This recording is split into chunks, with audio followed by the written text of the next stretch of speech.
Well, and next I know that Chris brought up thermal bridging, and this is something we've mentioned thermal bridging a couple times during this presentation, and then all of our other ones too. But just a brief overview: thermal bridging occurs when conductive materials such as aluminum, steel, concrete provides a path through an insulated assembly, allowing for an increased amount of heat flow. The thermal bridge will allow heat flow to bypass the higher R value products like insulation. Pretty much it's just from when you have these conductive materials that are on one side of the wall that are cold or warm, and they're continuous through the entire assembly. And that's where Chris and Matt really do go towards the continuous insulation, because that's continuous. A lot of people, they use the analogy, it's not like you're stuffing your insulation in your ribs or eating your sweater. You're going to wrap your body with that insulation. Dan, I have a buddy, Lenny, who has spent his childhood living under a thermal bridge, and it wasn't pretty. So I think we all could learn a few things from our buddy Lenny. And Yeah, and I think Lenny was on video on YouTube, right? Where yeah, can we go look him find up. Lenny? Go look him up on Sawhorse's YouTube channel. There's he's teaching us all about thermal bridging and lumberjacks as well. So Yeah, check him out. But yeah, thermal bridging, see, this is where the condensation can happen. Steel and concrete are two of the most conductive materials that we build with. And so concrete slabs, no matter where you are, Florida, Canada, um, the slab edge is where you're going to lose most of your heat in most residential buildings. So if you have any concrete, any steel, and especially steel in these modern, or, these contemporary homes with cantilevers and projections, that steel that's extending and connecting and making contact with the exterior, you're losing a lot of heat through that steel. And so that's why we get everything.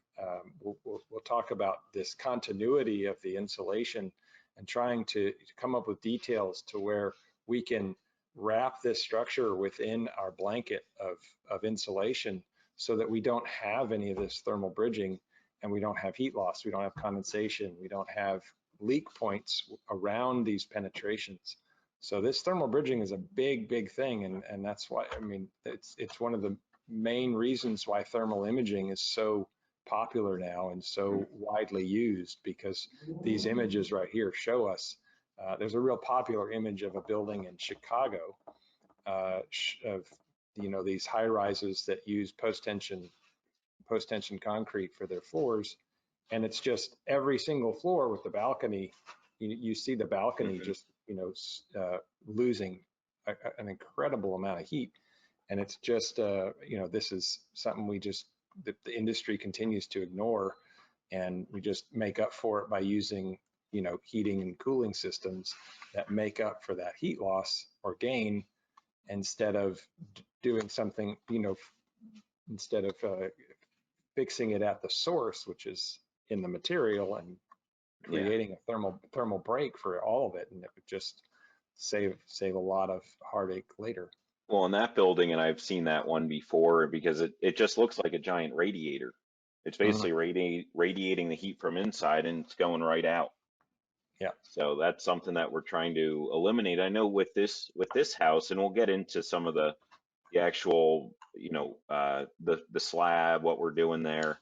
But I think there's a balcony that you said you're going to still use continuous insulation, or Correct. not do it for structure.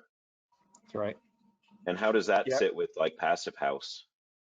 So one thing I skipped over, I guess, in the checklist is there's an item in there for basically like what do you call it?